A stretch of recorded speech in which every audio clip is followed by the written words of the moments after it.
नमस्कार साथियों, मैं अभिषेक आप सभी का स्वागत करता हूं अपने इस इनकार्नेशन क्लासेस यूट्यूब चैनल पर। आज की क्लास में हम पढ़ेंगे हिंदी के बारे में। ठीक है, हिंदी यानी कि हमने अभी तक हिंदी का एक भी चैप्टर नहीं पढ़ा था, तो आज हम शुरुआत कर रहे हैं। ठीक है, डीएलएड में हिंदी जो है बहुत ही सामान्य आती है, जो सारे बच्चे अच्छे से कर लेते हैं, लेकिन कुछ बच्चे हिंदी में भी नहीं अच्छे से कर पाते हैं। उसके लिए हम ये वीडियो आपके लिए लेके आए हैं, और यह वीडियो इसलिए भी है ताकि आप आगे जो परीक्षा आप देंगे, टेट, सी टेट और सुपर टेट, अन्य जितने भी आप टीचिंग से संबंधित जितने भी आप परीक्षा देंगे, उसमें जो है हिंदी बहुत ही अच्छे से आता है। और इसमें आज का जो चैप्टर है वर्णमाला में आज हम स्वर के बारे में पढ़ेंगे। स्वर व्यंजन दोनों पढ़ेंगे, आज स्वर पढ़ेंगे और कल व्यंजन पढ़ेंगे। तो इस हम लेवल तक मतलब पढ़ेंगे अच्छे से कि कोई भी एग्ज़ाम आपका रुके ना। और आपका जो फर्स्ट सेमेस्टर में जो डीएलएड में आएगा उसको हम हाईलाइट करके जाएंगे, ताकि आप उसको एक बार दो बार और रिवाइज कर लीजिएगा, वह जो इम्पोर्टेंट होगा। ठीक है, तो चलिए हम स्टार्ट करते हैं। जैसे पहली क्या है, हिंदी क्या है? हिंदी एक क्या है? हिंदी एक भाषा है। थोड़ी सी बात सुन लीजिए, ठीक है, लेकिन इस वीडियो का पूरा अंत तक देखिएगा, आपको इसका लाभ जरूर मिलेगा, क्योंकि थोड़ा सा डिटेल रहेगा। तो ऐसा नहीं कि कट करके आप स्किप करके या भाग जाना। ठीक है, इसमें अच्छा से कंटेंट हम लिखे हैं, तो इसको जो है आप अच्छे से पूरा वीडियो ज़रूर देखना। ठीक है, तो जैसे भाषा क्या है? भाषा जो एक विचारों का आदान प्रदान का एक माध्यम है, जिससे क्या करते हैं लोग अपने विचारों को एक दूसरे के पास व्यक्त करते हैं और दूसरे के विचारों को लोग ग्रहण करते हैं। उसके बीच का यह एक माध्यम है। ठीक है, इसके बाद हिंदी शब्द जो होता है या भाषा जो शब्द है हिंदी का, वह भाषा जो है भाष धातु से मिलकर बना होता है। ठीक है, अब अगर पूछा जाएगा धातु क्या है, तो मूल क्रिया का मूल रूप ही धातु कहलाता है। ठीक है, तो उधर नहीं जाते हैं, फिर कभी जो है अगर बोर्ड हमारा सही हो जाएगा तो उस पर जो अच्छे से हम डिस्क्राइब करेंगे। ठीक है, तो चलिए पहला हमारा क्वेश्चन है या पॉइंट करके है, हिंदी भाषा या हिंदी शब्द की उत्पत्ति कहाँ से हुई है या किस देश से हुई है? तो किस देश से हुई है? ईरानियों के द्वारा हुई है, लगभग 1000 ईसा पूर्व हुई थी। ठीक है, इसके बाद दूसरा है, हिंदी शब्द का कौन सी भाषा का शब्द है? यानी कि जो हिंदी है वह कौन सी भाषा का शब्द है? वह फारसी भाषा का शब्द है। ठीक है, इसके बाद अगला पॉइंट है, हिंदी दिवस कब मनाया जाता है? तो हिंदी दिवस आपका 14 सितंबर को मनाया जाता है। अगला है, विश्व हिंदी दिवस कब मनाया जाता है? तो विश्व हिंदी दिवस कब मनाया जाता है? 10 जनवरी को मनाया जाता है। इसके बाद अगला पॉइंट है, अंतर्राष्ट्रीय मातृभाषा दिवस, यह आपको कब मनाया जाता है? यह आपको 21 फरवरी को मनाया जाता है। और अगला पॉइंट जो है, भारतीय संविधान में हिंदी को भाषा के रूप में दर्जा कब मिला? 14 सितंबर 1949 को। यह जो है मातृभाषा के रूप में जो है दर्जा इसको मिला है। ठीक है, इसके बाद जो है अगला है, हिंदी भाषा का क्रम या हिंदी के उद्भव का क्रम। कहने का मतलब वही कैसे हिंदी भाषा का विकास हुआ। ठीक है, तो सबसे पहले हिंदी क्या थी? पहले हिंदी थी नहीं, सबसे पहले संस्कृत आई, फिर इसके बाद पाली आई, फिर इसके बाद प्राकृत आई, फिर इसके बाद अपभ्रंश आई, फिर आई अवहट, फिर इसके बाद तब जाके सबसे लास्ट में यह हिंदी आई। ठीक है, इसके बाद जो है हिंदी आई ना, इसके बाद जो है हम पढ़ेंगे वर्णमाला। अब वर्णमाला में क्या होते हैं, यह दो शब्दों से मिलकर बना होता है। पहला आपका हो जाएगा वर्ण और दूसरा आपका हो जाएगा माला। वर्ण का मतलब होता है अक्षर और माला का मतलब होता है समुदाय, यानी कि वर्णों के समूह को क्या कहा जाता है? वर्णमाला। या अक्षरों के समूह को क्या कहा जाता है? वर्णमाला। ठीक है, एक प्रश्न आपका इम्पॉर्टेंट है, इसको लिख लीजिएगा, डीएलएड के लिए मोस्ट इम्पॉर्टेंट है कि सबसे छोटी इकाई कौन सी है निम्न में से? ऐसा क्वेश्चन पूछेगा, निम्न में से सबसे छोटी इकाई क्या है? तो आपका ऑप्शन दिया रहेगा ध्वनि, वर्ण, अक्षर। ठीक है, तो इसमें आप क्या लगाएंगे? ध्वनि लगाएंगे। ठीक है, इसलिए क्योंकि जो है सबसे छोटी इकाई आपका ध्वनि है, अगर ध्वनि नहीं ऑप्शन में रहेगा तो वर्ण लगाएंगे। ठीक है, चलिए अब आगे चलते हैं। इसकी परिभाषा क्या है? ध्वनि की मूल इकाई को वर्ण तथा वर्णों के सुव्यवस्थित समूह को वर्णमाला कहते हैं। ठीक है, वर्णमाला दो भागों में बांटा गया है। पहला आपका स्वर, दूसरा आपका व्यंजन। ठीक है, इसके बाद चलते हैं आगे। वर्तमान लेखन के आधार पर स्वर और व्यंजन कितने हैं? टोटल इनकी संख्या है 52। यह भी जो है डीएलएड के हिसाब से इम्पॉर्टेंट है। ठीक है, इसके बाद कौन कौन से जो है स्वर और व्यंजन मिलाने से टोटल 52 वर्ड बनते हैं? तो आपका 11 हो जाएगा स्वर और 25 स्पर्श व्यंजन और 4 ऊष्म व्यंजन और 4 अंतस्थ व्यंजन और 4 संयुक्त व्यंजन और 2 द्विगुण और 2 अयोगवाह। अयोगवाह एक ऐसा 2 वर्ड है जो स्वर और व्यंजन दोनों में आता है, इसीलिए इसे अयोगवाह जो है नया शब्द नाम दे दिया गया। ठीक है, जब अगर आप इन पूरा जोड़ेंगे सभी वर्डों को तो इनकी संख्या आपकी कितनी आ जाएगी? 52। ठीक है, अगर आपको आसान लग रहा है तो अभी आप थोड़ा सा वीडियो में बने रहिए, इसके बाद आप देखिए लेवल अच्छे हैं। ठीक है, चलिए इसके बाद अगला प्रश्न है, कामता प्रसाद गुरु के अनुसार वर्डों की संख्या कितनी है? तो कामता प्रसाद गुरु के अनुसार कितनी है? 46 है।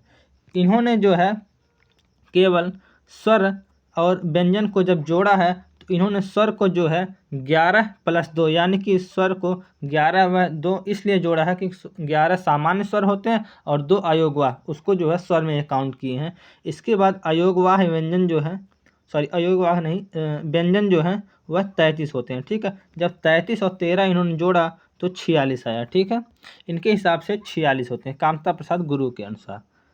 इसके बाद अगला है उच्चारण के आधार पर वर्णों की संख्या। तो उच्चारण के आधार पर वर्णों की संख्या कितनी होती है? 45।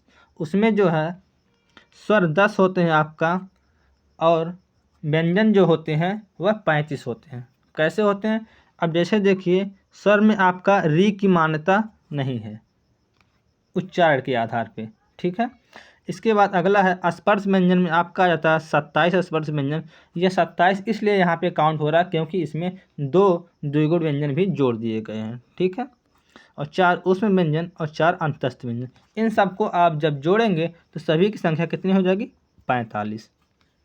ठीक है, यहाँ तक तो आपने पहले भी पढ़ा होगा, जहाँ कहीं भी पढ़ा होगा, इसलिए थोड़ी सा तेज़ी से चल रहे हैं। ठीक है, अगर कोई दिक्कत होगी, अगर नहीं जहाँ समझ में आया होगा तो आप जो है कमेंट बॉक्स में कमेंट कर दीजिएगा। ठीक है, क्योंकि आज हम इस वीडियो को बहुत ही अच्छे से डिस्क्राइब करेंगे ताकि आप कोई भी एग्ज़ाम दीजिए आपको कोई दिक्कत ना हो। ठीक है, अब स्वर किसे कहते हैं?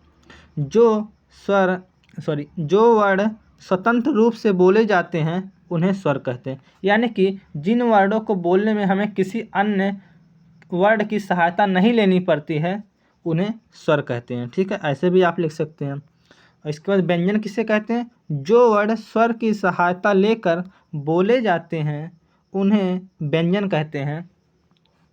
ठीक है, तो स्वर को जो है किसी की सहायता नहीं लेनी पड़ती है और व्यंजन को स्वर की सहायता लेनी पड़ती है। ठीक है, अब हम देखेंगे आगे स्वरों का वर्गीकरण। तो स्वरों का वर्गीकरण जो है वैसे 2 माना गया है। पहला आपका जो है मूल स्वर हो जाएगा और दूसरा आपका संधि स्वर हो जाएगा। ठीक है, या दीर्घ स्वर भी हम कह सकते हैं। यह क्या है? उत्पत्ति के आधार पे है। ठीक है, या पेपर में पूछा जा सकता है उत्पत्ति के आधार पे स्वरों के कितने भेद हैं, तो आप कितने लिखेंगे? 2। ठीक है, तो कौन कौन से हैं? पहला आपका हो जाएगा मूल स्वर और दूसरा हो जाएगा आपका दीर्घ स्वर या संधि स्वर। ठीक है, तो चलिए पहला देखते हैं मूल स्वर किसे कहते हैं। तो जिन स्वरों का निर्माण एक खंड के द्वारा हुआ है उन्हें मूल स्वर कहते हैं। इनकी संख्या 4 बताई गई हैं। कौन कौन से मूल स्वर होते हैं? जैसे आपका हुआ छोटा आ, छोटी ई, छोटा ऊ और री। यही जो छोटे ई, ऊ, आ और री है यही जो है मूल स्वर है। ठीक है, इसके बाद अगला पॉइंट है संधि स्वर या दीर्घ स्वर भी कहते हैं। जिन स्वरों का निर्माण 2 खंड के योग से हुआ है उन्हें जो है संधि स्वर या दीर्घ स्वर भी कहते हैं। इनकी संख्या 7 होती है। ठीक है। तो कौन कौन सी, वही बड़ा आ, बड़ी ई, बड़ा ऊ, ए, ऐ, ओ, औ, ठीक है। यहाँ पे हम लिखे नहीं हैं लेकिन हम बोल दे रहे हैं, आप ऐसे सुन लीजिए, ठीक है। इसके बाद जो है इनके भी क्या हैं, दो भेद हैं। कैसे कैसे कैसे दो भेद हैं? पहला आपका एक हो जाएगा सजाती स्वर और दूसरा आपका हो जाएगा विजाती स्वर। तो सजाती स्वर कौन से होते हैं? जो समान जाति के योग से निर्मित होते हैं उन्हें सजाती स्वर कहते हैं, या इन्हें मूल दीर्घ स्वर भी कहते हैं। तो ये कौन कौन से हैं? जैसे आप देखिए, बड़ा आ, बड़ी ई और बड़ा ऊ, यह क्या है? यह तीनों जो है दो वर्डों से मिलकर बना, जैसे और सजाती से मिला। जैसे अगर आप छोटा आ प्लस छोटा आ जब मिलाएंगे तो क्या हो जाएगा? बड़ा आ बनेगा। और जब छोटी ई प्लस छोटी ई जब मिलाएंगे तो क्या हो जाएगा? बड़ी ई बनेगा। और जब छोटा ऊ प्लस छोटा ऊ जब मिलेगा तो क्या हो जाएगा? बड़ा ऊ मिलेगा, ठीक है। चलिए अब आगे चलते हैं, विजाती स्वर को देखते हैं। विजाती स्वर में क्या होता है? जो स्वर विभिन्न जाति के योग से निर्मित होते हैं उन्हें विजाती स्वर कहते हैं। इनकी संख्या 4 होती हैं तथा इन्हें संयुक्त स्वर के नाम से भी जाना जाता है। अब ये देखिए, ये जो है विजाती स्वर हुए ना, जैसे भिन्न भिन्न स्वर हुए ना। जैसे आपका हुआ पहला आ और दूसरा ई। अब आ और ई एक भिन्न हुआ ना, एक आ है एक ई है।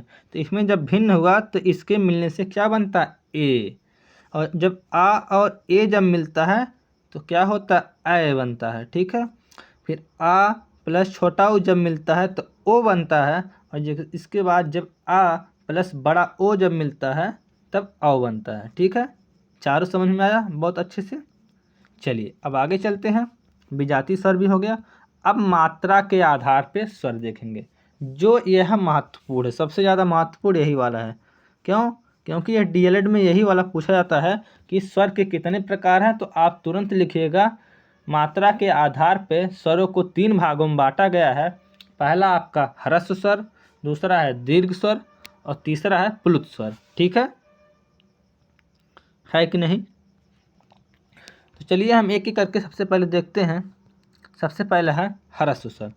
अब ह्रस्व स्वर जो होता है, इनकी परिभाषा है जिन स्वरों का उच्चारण करने के लिए कम समय लगता है उन्हें ह्रस्व स्वर कहते हैं और इनकी संख्या 4 होती है।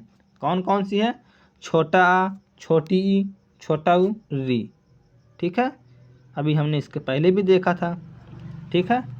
इसके बाद अगला है दीर्घ स्वर। अब दीर्घ स्वर की परिभाषा क्या है? जिन स्वरों का उच्चारण करने के लिए या जिन स्वरों का उच्चारण करने पर ह्रस्व स्वर की अपेक्षा अधिक समय लगता है इन्हें जो है दीर्घ स्वर कहते हैं और इनकी संख्या कितनी है? 7। इसके बाद जैसे में करके आप लिख सकते हैं, बड़ा आ, बड़ी, बड़ा ऊ, ए, ऐ, ओ, औ, ठीक है। ये कौन से हैं? दीर्घ स्वर के अंतर्गत आते हैं। इसके बाद तीसरा है प्लुत स्वर। जिन स्वरों के उच्चारण में ह्रस्व एवं दीर्घ स्वर दोनों की अपेक्षा अधिक समय लगता है उन्हें प्लुत स्वर कहते हैं। जैसे ओम। अब इसका प्रयोग अधिकतर लंबे समय, जैसे जब स्वर खींचते हैं या सॉन्ग्स या गाना गाते समय जो इनका प्रयोग सबसे ज़्यादा करते हैं, ठीक है। जो जैसे जो लास्ट में जो वर्ड होता है उसको नहीं खींचते हैं एक सुर मिलाकर, जैसे कहेंगे ओम, जैसे ओम खींचे ना, ओम। तो यह जो जब खींचते हैं तो इसीलिए ओम यानी कि ऐसे डा वाला ऐसे प्रयोग करते हैं, ठीक है। ये क्या है? यह प्लुत स्वर है इसके अंतर्गत, ठीक है।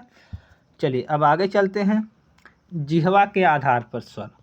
अब यह जो है आपका जो है डीएलएड में नहीं और एग्जाम में पूछा था, जैसे टेट सीटेट, ठीक है।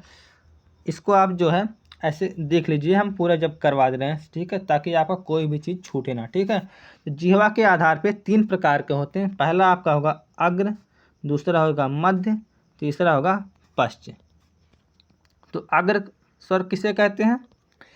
जिन स्वरों के उच्चारण में जीभ का अग्रभाग कार्यरत होता है वह अग्र स्वर कहलाता है। जैसे छोटी ई, बड़ी ई, ए, ऐ, ठीक है। इनकी संख्या 4 होती है। चलिए अब अगला देखते हैं, मध्य स्वर। मध्य स्वर किसे कहते हैं? जिन स्वरों के उच्चारण में जीभ का मध्य भाग कार्यरत होता है वह मध्य स्वर कहलाता है। इसे उदासीन स्वर भी कहते हैं या इसे प्राकृतिक स्वर भी कहते हैं, ठीक है। आपको कई नाम से भी इसे जाना जाता है। ये पूछा जा सकता है कि निम्न में से प्राकृतिक स्वर कौन सा है, तो क्या हो जाएगा? छोटा, ठीक है। इसके बाद हम लोग तीसरा देखेंगे, पश्च स्वर। अब पश्च स्वर क्या होता है? इसकी परिभाषा है, जिन स्वर के उच्चारण में जीभ का पश्च भाग कार्यरत होता है या कार्य करता है उसे जो है पश्च स्वर कहते हैं। जैसे आपका हो जाएगा बड़ा आ, छोटा ऊ, बड़ा ऊ, ओ, औ, आ, आगत वाला आ, ठीक है। तो ये सब क्या होते हैं? ये सब पश्च स्वर के अंतर्गत आते हैं। अब इसके बाद अगला है पॉइंट है उच्चारण या ओठ के आधार पर। उच्चारण या ओठ के आधार पे 2 प्रकार के स्वर होते हैं। तो पहला आपका हो जाएगा आवृत मुखी स्वर और दूसरा हो जाएगा विवृत मुखी स्वर। तो सबसे पहले हम देखेंगे आवृत मुखी स्वर। तो आवृत मुखी स्वर का परिभाषा हो जाएगा, जिन स्वरों के उच्चारण में ओष्ठ गोलाकार या वृत्ताकार की स्थिति में नहीं आते हैं या नहीं होते हैं उसे आवृत मुखी स्वर कहते हैं। जैसे आपका हो जाएगा छोटा आ, बड़ा आ, छोटी, बड़ी, ए, ऐ। और इनकी संख्या कितनी होती है? 6 होती हैं, ठीक है। इसके बाद अगला है विवृत मुखी में, जिन स्वरों के उच्चारण में ओष्ठ गोलाकार स्थिति में आते हैं उन्हें विवृत स्वर कहते हैं। जैसे छोटा ऊ, बड़ा ऊ, ओ, औ। इनकी संख्या 4 होती हैं। विवृत का मतलब होता है कि ओठ क्या हो जाता है? गोल हो जाता है बोलने में। आप बोलिए ऊ, ऊ आप बोलें तो मतलब ओठ हुआ ना गोल में, और जब आप बड़ा ऊ बोलेंगे तब भी आपका ओठ क्या हो जाएगा? गोल हो जाएगा। जब ओ बोलेंगे तब भी जो है आपका ओठ क्या हो जाएगा? गोल हो जाएगा। तो ये क्या हो जाते हैं? ये विवृत मुख के अंतर्गत आते हैं। और इसके पहले जो हमने पढ़ा था आवृत मुख वाला होता है, उसके जो है ओठ गोल नहीं होते हैं, ठीक है। जैसे आप बोलें, आप तो ओठ नहीं ना गोल हो रहा है। चलिए अब आगे बढ़ते हैं। मुख खुलने या मुख विसर्ग के आधार पर स्वर के प्रकार। तो मुख खुलने के आधार पर कितने प्रकार के होते हैं स्वर? 4 प्रकार के होते हैं। पहला आता है आपका समृत स्वर।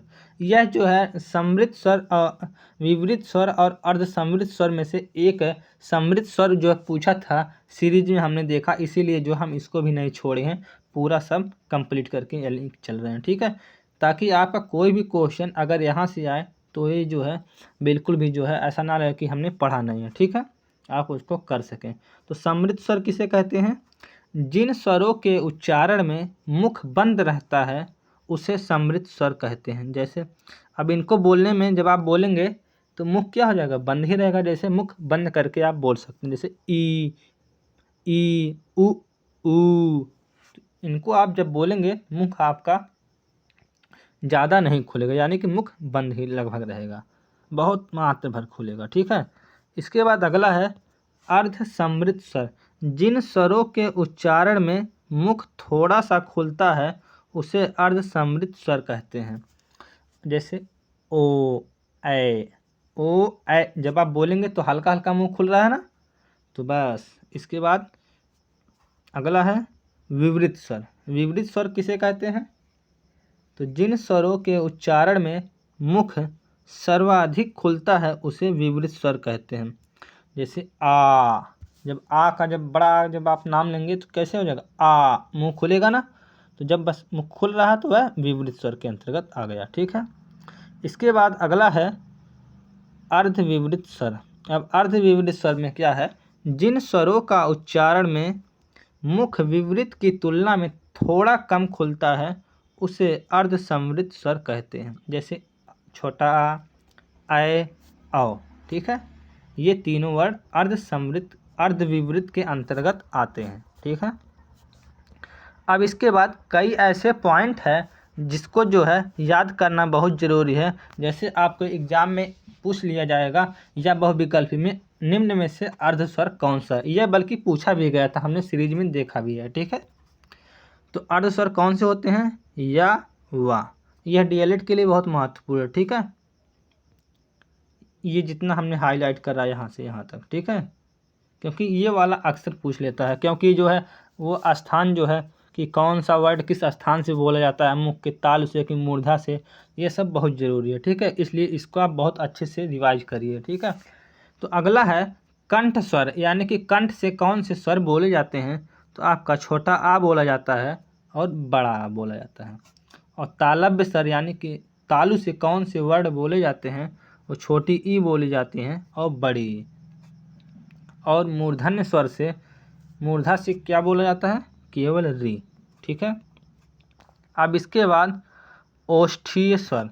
अब ओठ से कौन से स्वर बोले जाते हैं?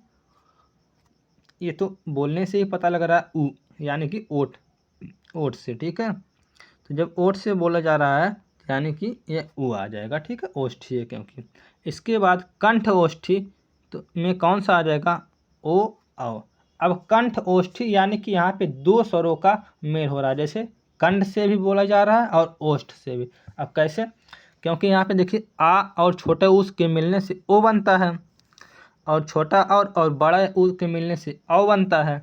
तो देखिए जब यह छोटा आ जो है यह कंठ से है और यहाँ छोटा ऊ या ओष्ठ से, तो जब यह दोनों मिलेगा तो किससे हो जाएगा? कंठ ओष्ठी होगा ना। तो यह सर नया वाला स्वर कौन सा मिलेगा या उत्पन्न होगा? ओ। ठीक है, इसके बाद अगला है कंठ तालव्य स्वर। अब कंठ तालव्य स्वर में यहाँ पर भी दो स्वर का उच्चारण हो रहा है, एक कंठ का एक तालव्य का। तो इसमें कौन से स्वर हो जाएंगे? ए और ऐ। यह भी जो है दो वर्डों से मिलकर बना है। तो पहला आपका छोटा आ जो कि कंठ से बोला जाता है, और दूसरा है छोटी ई जो कि तालव्य से बोला जाता है। जब इन दोनों को मिला के बोला जाएगा ऐ, यानी कि ऐ ऐ। ठीक है, ऐ। तो यह किस में आ जाएगा? कंठ तालव्य में आ जाएगा। अब इसके बाद अगर पूछा जाएगा निम्न में से प्राकृतिक स्वर कौन सा है? तो यह छोटा आ, छोटी ई और छोटा ऊ, यह जो तीनों वर्ड है यह प्राकृतिक स्वर कहे जाते हैं। ठीक है, अगर पूछा जाएगा कि उदासीन स्वर कौन से हैं? तो उदासीन स्वर आपका जो है छोटा आ है। ठीक है, यहाँ पे देखिए छोटा आ केवल उदासीन स्वर में है। ठीक है, तो बस आज के लिए इतना ही। इसके बाद मिलते हैं अगली क्लास में, जो हम पढ़ेंगे व्यंजन के बारे में। तो आप इस वीडियो को पूरा देखिए अच्छे से, जो है बिना स्किप किए हुए, और अपने फ्रेंड सर्किल में यानी कि व्हाट्सएप ग्रुप में, अगर आप ग्रुप बनाए हैं विद्यालय में पढ़ते हैं तो आप वहां पर भी शेयर कर सकते हैं। ठीक है, ताकि और अन्य लोग भी इसका लाभ उठा सकें। तो थैंक यू, मिलते हैं अगले क्लास में। Bye bye, take care.